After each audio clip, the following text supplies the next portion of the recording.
Welcome to the Rotary Membership Action Plan Session 1.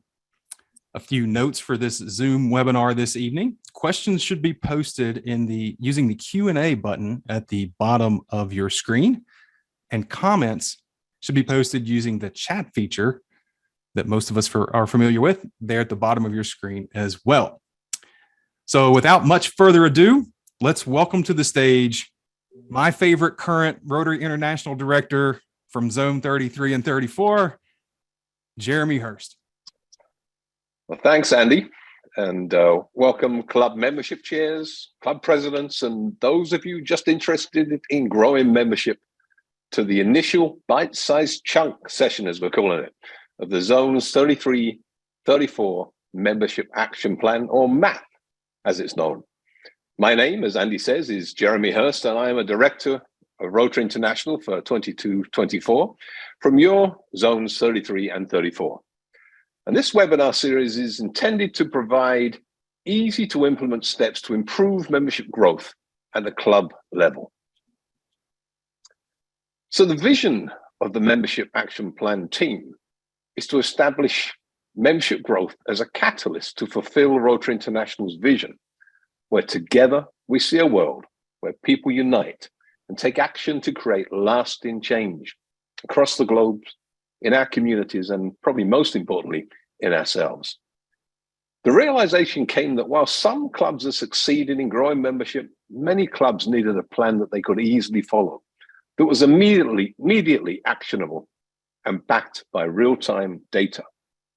MAP offers a multi-year, data-driven, step-by-step plan to help our clubs achieve consistent, moderate membership growth. And a quick note on how we got here.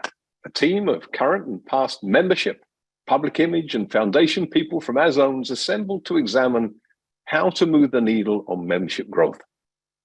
Their individual talents and collective knowledge created these monthly bite-sized chunk webinars, as we call them. They are also building a MAP database and website, which will roll out in early 2023, and will help you track and measure your success. And for good measure, we've designed an awards program to support, recognize, and reward your journey through the MAP plan. I can honestly say that none of them want the recognition. They've dedicated their time because they genuinely want to see your clubs create lasting change in your communities. They understand that if Rotary can grow more, it can do more, and that attracting and keeping new people of action will benefit us all.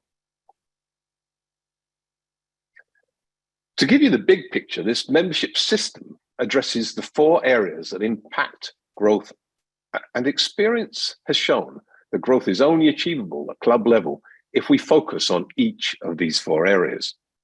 The prospect pipeline, which is the focus of today's session, asks if you are consistently generating enough prospective members and shows you how to.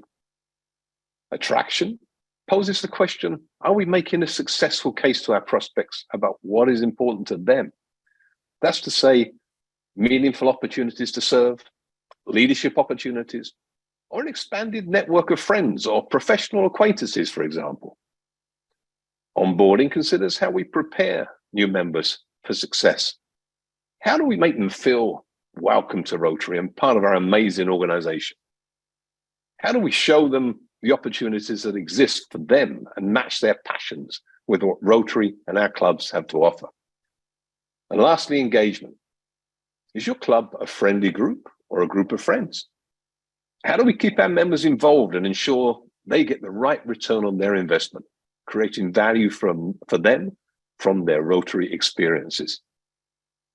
These monthly sessions will provide fundamental techniques to help all our clubs recover from the challenges of the past 2 years and provide a map to achieve consistent, moderate club membership growth. And please note that whilst these methods are proven to work, they aren't intended to replace the successful processes already in your club. In fact, we want to hear from you what's working. And along the way, we'll be finding ways to share, for you to share, and to brag about your successes too. When done well, however, it's been proven that following the 4 steps of the MAP membership system will reduce attrition and increase retention, which, when combined with attracting new members, and that's important, will lead to the desired goal of consistent, moderate club membership growth. However, this isn't about simply increasing numbers. This is about making greater impact in the communities our clubs serve, growing our networks and increasing our opportunities for fellowship. But this only happens when we have membership growth at the center of our priorities. As I said, we believe the Membership Action Plan gives club membership chairs and presidents the steps to do exactly that, allowing your club to unite more people and broaden lasting change. In short, to grow more and to do more, thereby allowing your members to enjoy their Rotary experiences to the fullest. And if none of that appeals to you, then do it for the awards, recognition, and adulation you'll receive from throughout the Rotary world. You'll be eligible to win the Zone Membership Builders and other awards for successfully completing this program. Today, we're going to share 3 strategies for creating a membership pipeline with you. We aren't expecting you to try and implement all of them. Find one that suits you and your club best and give it a try. We'll provide handouts afterwards with more details on implementation. Then a month or 2 later, try another and see how that works for your club. And a couple of months after that, try the 3rd. Keep running these plays throughout the year. This isn't a one and done activity. We want you to build these good membership habits into your club's culture year round and not just during membership month. So let me now pass over to Mike Darragh, who's the Rotary Coordinator for Zone 34, to tell us more about how to create a membership pipeline. Mike, over to you. Thanks, Jeremy. We're going to talk about 3 different ways to create a membership pipeline. I will present the first one. It's called Who Do You Know? Then Chris Jones will show you how to do a gap analysis, and Terry Weaver will talk about the personal contact. The goal is to get people to identify a prospect, then get them to ask that person, and most important, to follow up. But first, let's do a quick poll. How many leads does it take to gain 1 new member? Click on your answer. You've got about 10 seconds. I've got to say, if any of you have had a sales job, you probably already know this. So let's see what the answer is. The answer is, and most of you got this, it takes 10 leads to come up with a good group of prospects and then get 1 person out of that. 10 contacts make 3 good prospects. But of those 3, it's normally about 1 is likely to join. It may not be the right time for the other 2 prospects, so keep them on your list. So how do you find the leads? How can you improve your success rate so it takes maybe less than 10 leads to gain 1 member? First, let's play Who Do You Know? At a club meeting, you pass out a 3x5 card to each person, and you ask people, who do you know that would add value to our club? This is really important. You have your member write their name on the card, and then they list maybe 1, 2, or as many as 5 potential Rotarians. It's a great time to have the different tables in your meeting brainstorm ideas together. It really is true that you get more ideas when you work together. So let me ask you, take out a scrap of paper, and as we talk, write down a name of someone who would make your club better. Maybe they enhance your club's connection to the community, or they have a love for serving, or they're really interesting people who love to interact with others. It's not easy to come up with a name when you don't have time to think, is it? Does it help you if I add a couple of other ideas? For example, some of the best Rotarians are friends, neighbors, coworkers, or someone you sell to. You can increase your success rate if you do this during a club assembly. If you hand out these cards, you can ask different people why they joined Rotary. Have them stand up. Have them just tell their story. It helps members think of potential people. Chris Jones will be giving you some other ways to spark ideas for potential members when he talks about gap analysis. If you help your members come up with ideas, you'll build a list of prospects who will strengthen your club. Now, here are 2 steps you cannot forget. When you've gotten the people to write down the names, collect those names. It's great if you can leave those folks with the piece of paper they left, maybe take a photo of it, but you need to collect that to put it in your database. And second, follow up with the proposer. So now that you have the names and the proposer, follow up about every 3 to 4 weeks to make sure the prospect is being asked to an event that will resonate with the prospect. Many Rotarians aren't used to asking others to Rotary, so you may have to help by keeping it on their radar, just gently reminding them. And don't ask prospects up front to join Rotary. Ask them to come to something they'll enjoy, or even better, to an event where they can help. One final point. Your members might identify some great people, but none of your current members know them. That's okay. One club went from 28 members to 70 members in 2 years by creating a green room. That's where they placed these great contacts that would be wonderful for the club to have, but nobody knew them. Use those folks, put them off in that side area, and come back when somebody develops a personal contact for them. Terry will talk more about personal contact after Chris. All 3 of these ideas we're going to talk tonight can be used alone, or they can be used in combination. Figure out what works for you. You'll find more ideas by following the links to the resources on the 3 slides on your screen. Now, to tell you how to do a gap analysis, I turn it over to Zone 33's past Rotary coordinator, Chris Jones. Mike, thank you so much for a great presentation on Who Do You Know. It's an outstanding strategy that works very successfully when implemented consistently and followed up on regularly. What I'd like to share with you this evening is about performing in your club. And before I get into this and what it really is, let me set the stage a little bit. Let's say that a family member, spouse, parent, something like that, asks you to go out and get some groceries from the grocery store. And that's all the information that you're given. Now think about this for a minute. You go off to a 50,000 square foot store and you're supposed to go inside, get some groceries, and return home with them. What do you suppose your odds are of getting home with the desired groceries you were sent to acquire? Maybe 50-50 at best.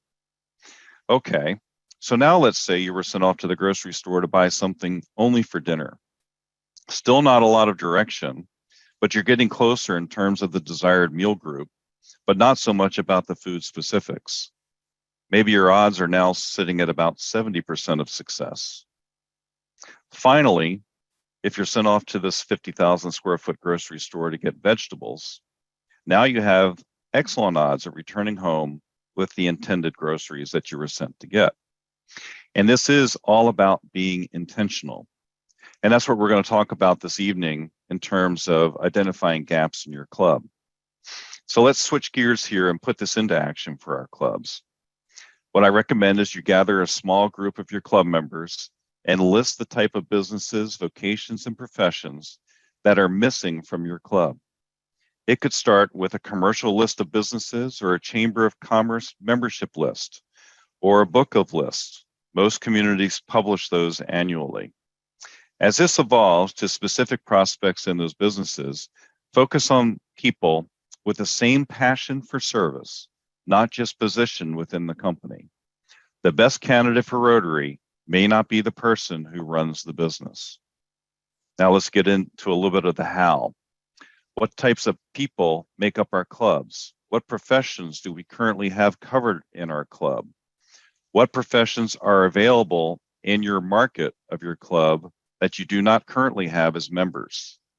Where do you find out all of this classification and profession information? Again, the Chamber of Commerce would be a great place to start.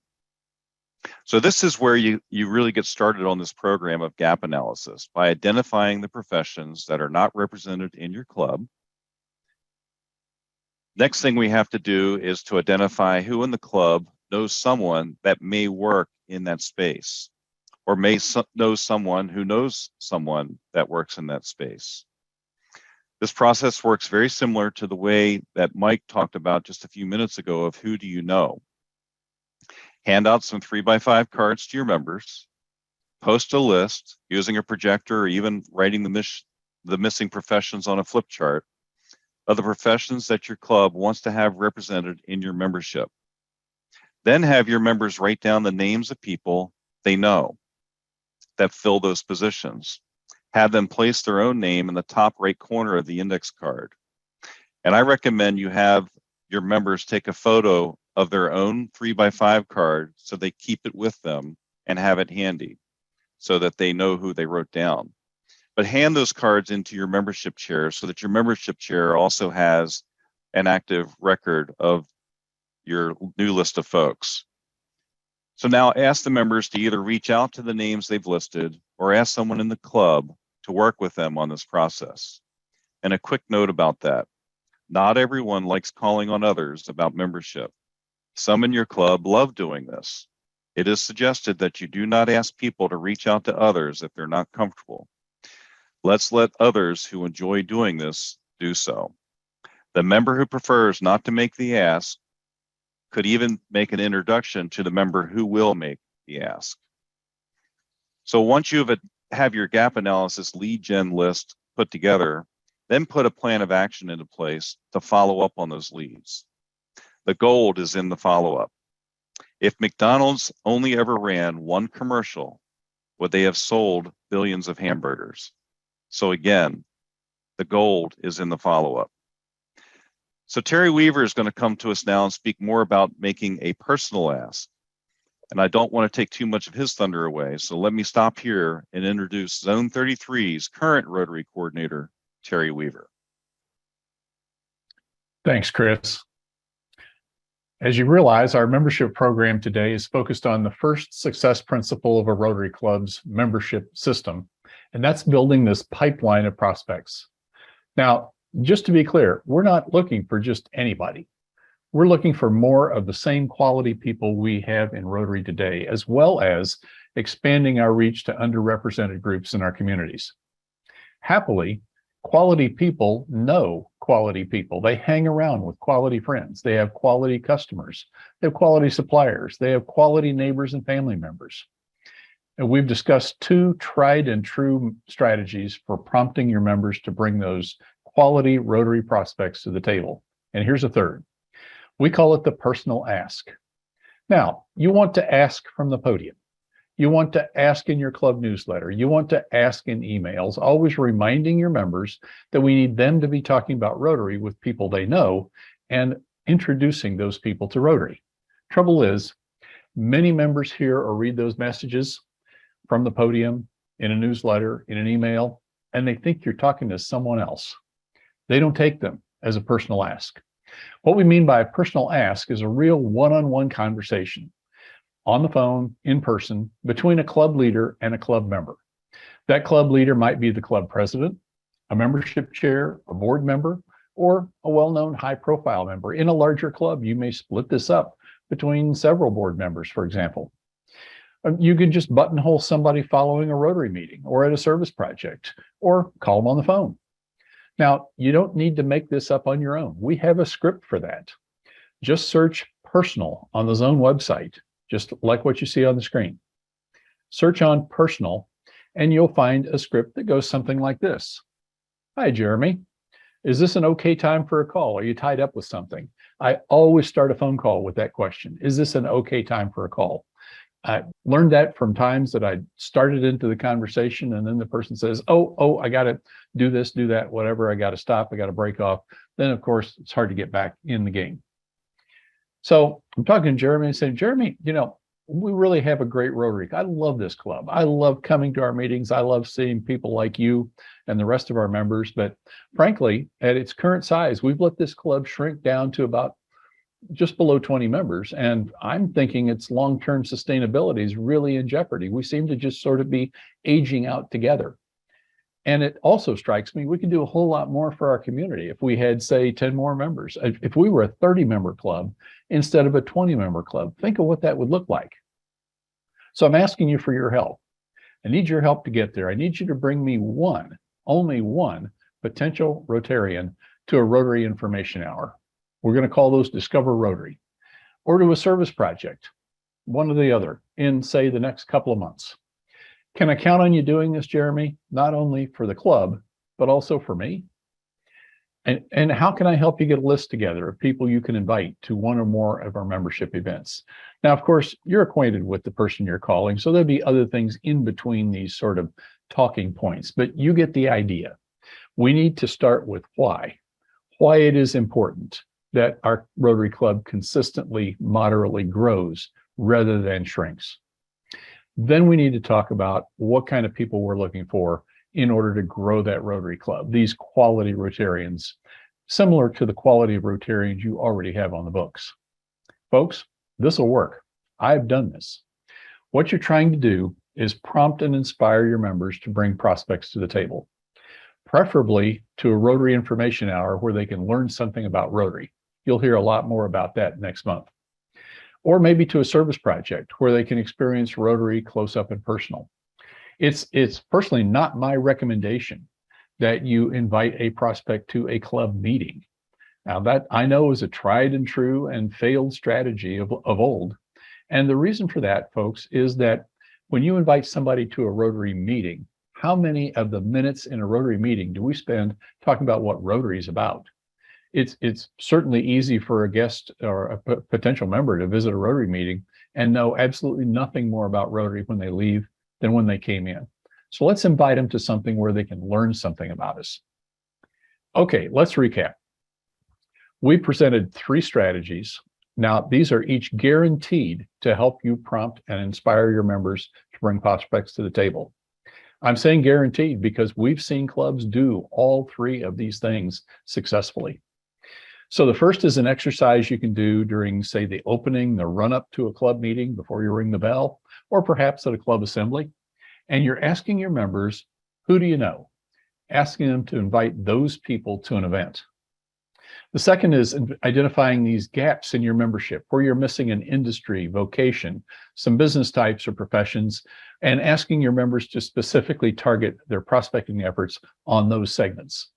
That does work a whole lot better than just think of somebody who would be a good Rotarian. And then there's the personal ask.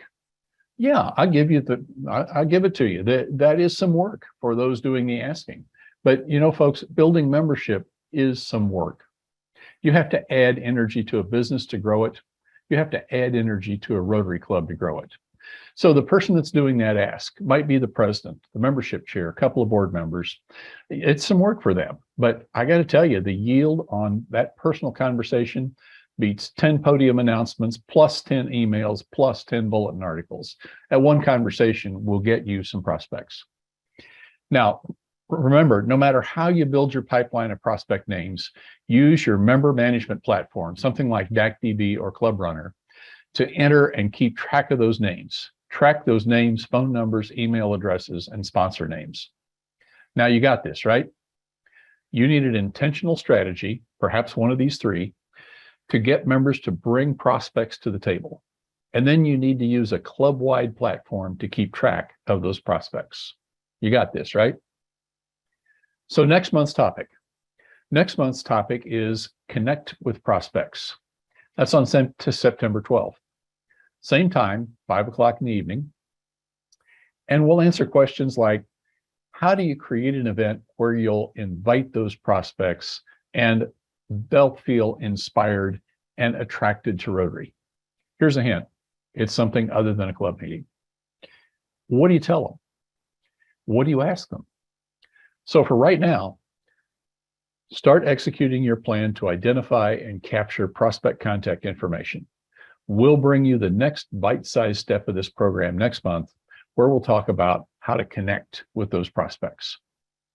So at this point, let's take some questions. Audley Knight, our regional membership officer, will moderate those. Audley? Thank you very much, Terry. And the idea is just simple information that we're sharing. But first, let me just start. Put in the chat one thing you've heard today that you're going to put into practice over the next 30 days. We'll capture that. Password coordinator George will be taking on that one as well too. But put that in the chat and just see what will you take away? What has really resonated with you this afternoon? But shifting a little bit and going back a little bit, this gap analysis is a nice fancy wording, but this is coming from something we've done in the past. So I'm going to throw this question over to Chris. We've often heard it as a classification analysis, and our older Rotarians in tenure, not age, speak a little bit about classification using the same wording as gap analysis as to a way to find persons that are not in our clubs. Audley, thanks for the question. And classification in the long time ago days of Rotary was how we diversified our club by having different people from different professions in our club. And the gap analysis is really just another way to create diversification in our club. Not only diversification in terms of different types of professions, but diversification in different types of ideas. And it just gets us more quality members into our club. And following up on that, as simple as this question is, we got it in the Q&A. Where can we find this list of the most common classifications or gaps in Rotary? Where do you think a club member or a club membership chair could just search quickly and find that? Is that a question for me, Audley? Question for you, Chris, yes. Okay, so the very first place that I always go to is the Chamber of Commerce. There is also a book of lists that comes out annually that lists the different professions in various markets. But for me, the Chamber is just a no question. I mean, that's just my go-to. I have this question I'm going to pass over through to Terry. Who is the best person from your experience in our club to get prospects, to seek prospects? Is it everyone in the club should we divert it only to the club membership committee? What are your thoughts on that? Rotary is a membership organization, and it's a membership organization that was built from a core of 4 people. Your Rotary Club started with a core of 4 people, and it built to whatever it took to get chartered, probably 25 members at the time. And some of your Rotary clubs built to hundreds of members. You know, that didn't happen because just 1 or 2 people were working at it. What you want to do is inspire and engage all of your members to at least come up with prospects, even if they're unwilling to contact those people. Figure out a way that you can at least get some names on the table. Now, granted, it is a whole lot more effective if the prospect that George knows is called by George. But if that's completely out of the question, I'm okay with calling somebody up and saying, hey, Max, my name's Terry Weaver. I'm part of the Rotary Club of Greenville, and I've known George for years and years through that club, and we've really enjoyed each other. I love the stories he tells, and I know you're a friend of George. And I wonder if you come to an event where you just learn a little bit more about our no obligation, just to come spend an hour with us before lunch, then join us for lunch. And I'll see if George can come along as well. Is that something that you might have an interest in? That's how that goes. The follow-up question for you, and I'm going to see if Chris could possibly do his usual magic and possibly put a link somewhere. And that simple question is, where can we track our visitors in DACDB? Other parts of our zone will use Club Runner, but is there a particular option or platform in DACDB where you could use something like a customer relationship management thing. So Terry, that's the question. Chris, I don't know what you may have in your back pocket. Sure. Well, I'll tee this up for Chris. Yeah, in DACDB, there's what we call member types. And some of those member types are Rotarians, such as active or R85 or active satellite or active family and so forth. But you can also have member types in DACDB, as you know, that are not active member types. If you put somebody in DACDB as a guest, for example, somebody that attended one of your meetings, that doesn't go up to RI, that doesn't go anywhere. That's just basically a local database for your club. And in that member type list, there's also the member type potential member. That's what we use. Now, my club is a large club. We need a lot of prospects in order to find the number of new members we need in a year. We have almost 400 of those potential members in our DACDB database. Now, if you're familiar with some of the other features of DACDB, such as the email distribution engine called Pmail, you'll realize that you can now start drip marketing those same people, just the way Amazon does to you. But I wouldn't do it quite that often. Maybe once a month, you send that list of potential members either some information about an upcoming service project that they might be interested in helping out with, or you send them one copy of your club bulletin, your club newsletter, say once a month. And what that does is just pops that Rotary brand in front of them. And of course, that means that this person that I called a friend of George, and we talked about Rotary a little bit, and he didn't bite on that one. But after, say, 4 or 6 or 8 months of getting a little ping from my Rotary Club once a month, he might even bring it up with George and say, hey, I might be interested in looking at that. So that's a good way to start, is harvest those prospect names and enter them in DACDB as potential members. All you need is first name, last name, email address, and mobile phone number. That's all I ask my members for. First name, last name, mobile phone, email address. You can cover the rest from there. Chris, anything you'd like to add on the DACDB side? Because we have some questions on what other options are there. So please. Audley, thanks for that. And Terry, thanks for your great explanation. And Audley, there is really no link to publish other than DACDB.com for DACDB. Because once you're inside of DACDB, you'll click on the various icons of where you need to go. The other tool that you have is the engagement module. And for those clubs that subscribe to engagement, you do have a guest tracking mechanism from that, and you can track your guests there as well. I'm going to shift the question to our director, Jeremy. If there's no robust Chamber of Commerce listing and there's no major backend software, or persons may not be that fully comfortable with DACDB, what other simple solutions have you seen over the years just to keep these prospects in line? Some way how to keep in touch with them to invite them to a Rotary event? Well, thanks, Audley. Great question. I was thinking that when it was answered by Chris earlier. So it actually takes me back to my first day in sales. When my sales manager sat me down and said, I'm going to give you the best asset that I've got for you to be able to make contact with, the connection with clients. And he poured out a telephone directory, Yellow Pages, and dropped it on the desk in front of me. He said, start at A and work your way through. So there are databases out there, other databases other than obviously the Chamber of Commerce. And we have access to internet now as well.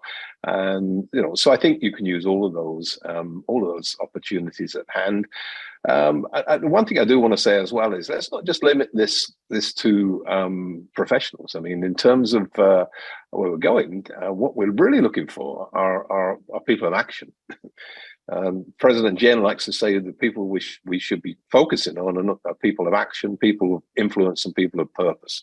And I think we should really look at those criteria as the primary ones. It may be that there's a housewife who's done an amazing job, come straight out of a career, or maybe out of a former career or out of education, and out of a degree, and hasn't gone into a current job, who would make an amazing Rotarian.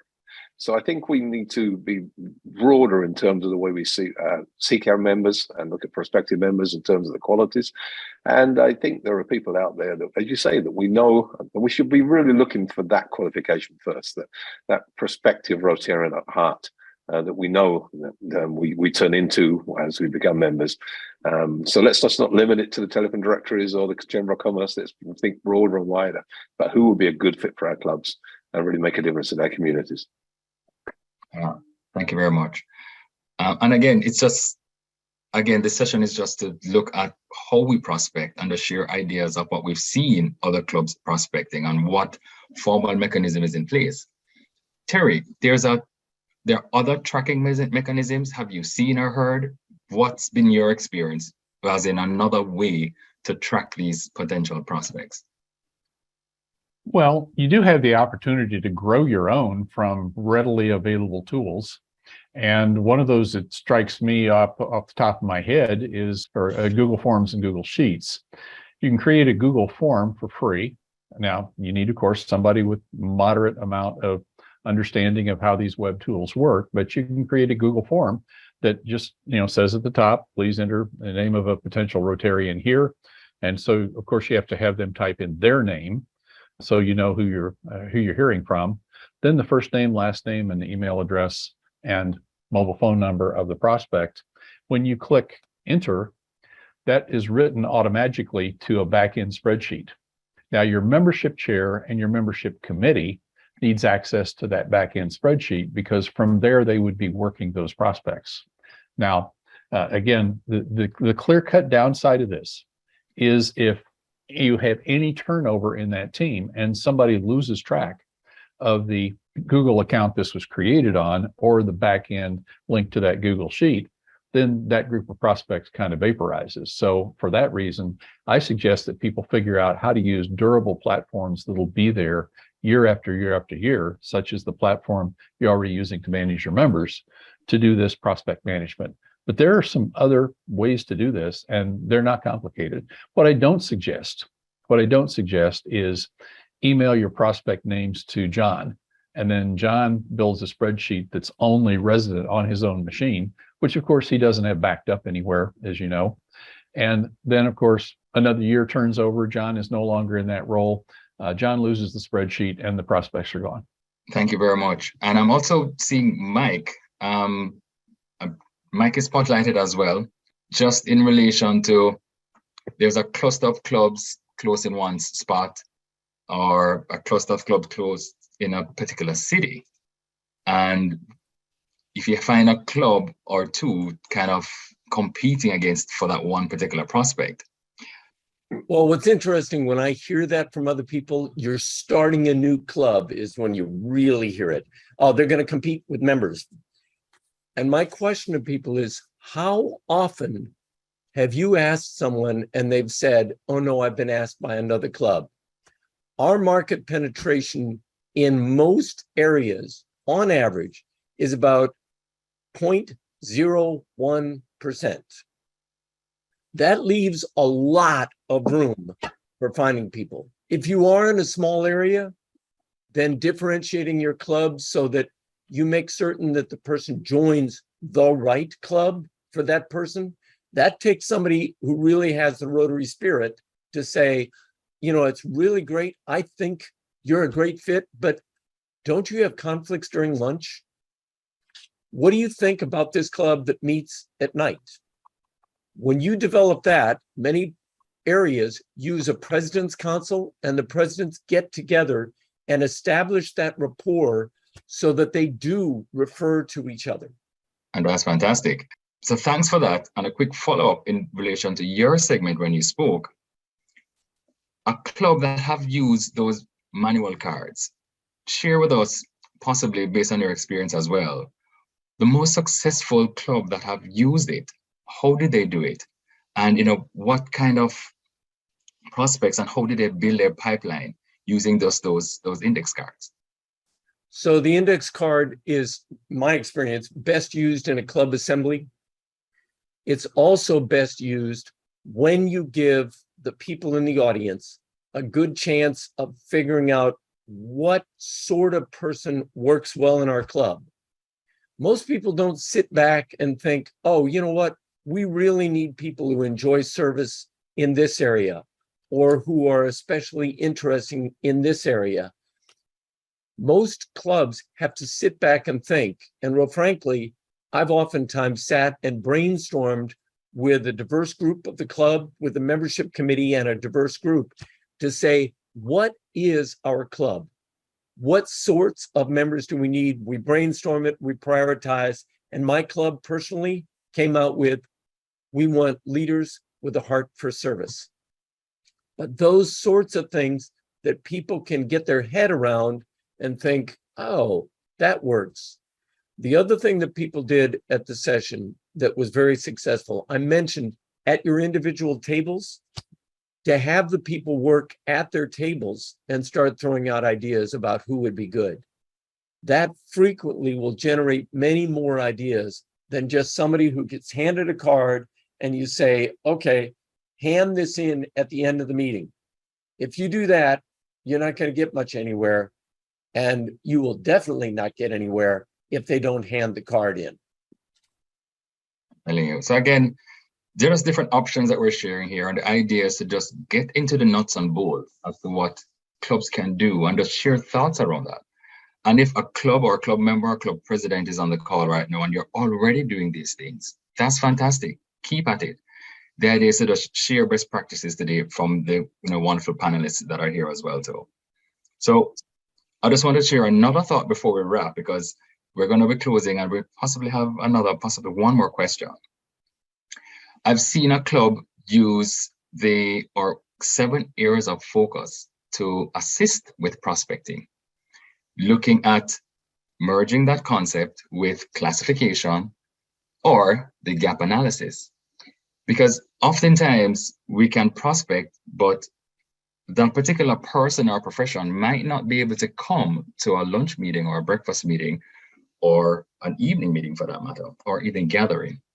So have you seen, I'm not sure I'm going to throw this one to possibly Jeremy or Chris, have you seen clubs use the areas of focus to assist with prospecting? Because if we share with persons about we're doing maternal and child health and educational literacy, we might be speaking to passionately a prospective Rotarian who's a medical doctor or a teacher, but those folks might not be able to come to a meeting at the specific time.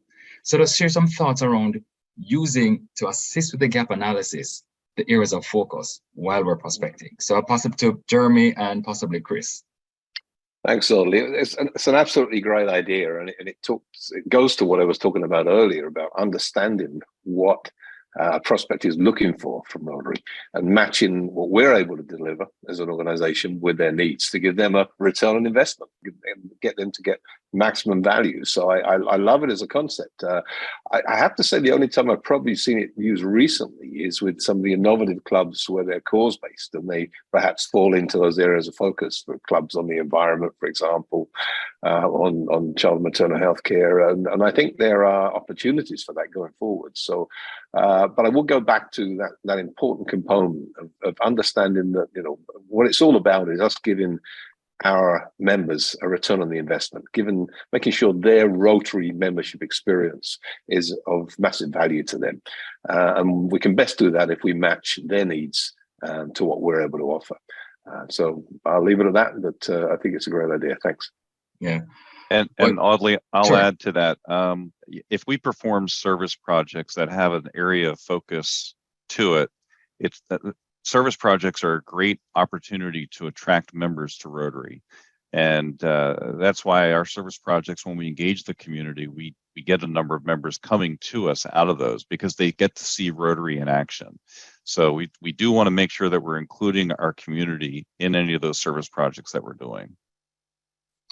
Absolutely. And I think we're at just around that time of 5:45. And the last question that I saw in the Q&A, I'll possibly take that one. And that one is in relation to membership leads.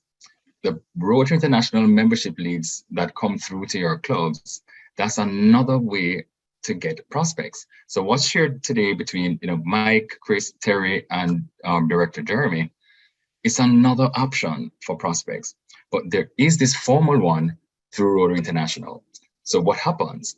Someone goes onto Rotary.org, clicks a button, say they want to join, fill in a form. Rotary International vets that person, that information, and it's sent to your district.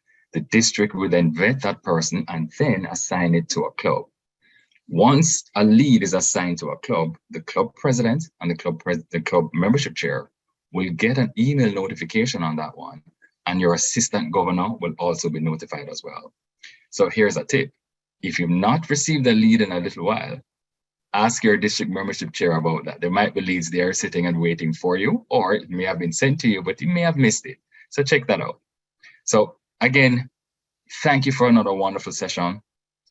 Thank you all to the panelists here today, just to sharing your expertise. And as we wrap, what we'd like to do is just to remind everyone of what we're doing across our peer zones.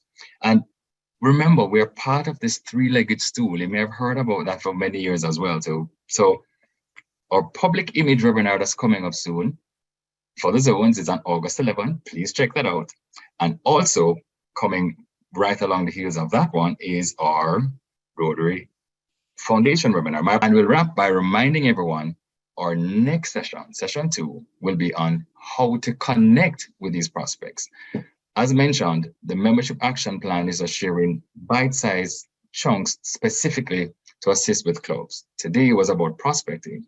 Session 2, which is on September 12th, will be on how to connect with those prospects. Same time, right here at 5 p.m.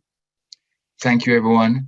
Thanks for joining. I hope this session was very beneficial to you. It is recorded, and we'll definitely share it on our website as well.